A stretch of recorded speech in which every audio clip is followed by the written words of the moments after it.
Hi friends, this video shows how to speed up by disabling animations. Go to settings, select all settings from top right corner, go to system, select about. Under about, go down, select Android TV OS build. Here we need to press OK button on the remote 7 times. 1, 2, 3, 4, 5, 6, 7. See the message, you are now a developer. Go back.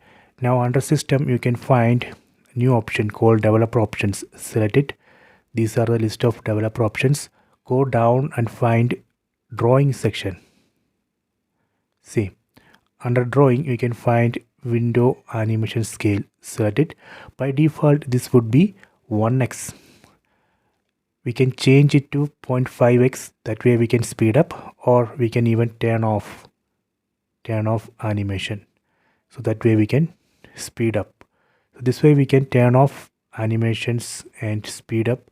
We can try this. I hope you have enjoyed this video. Please subscribe this channel. Please like and share the video.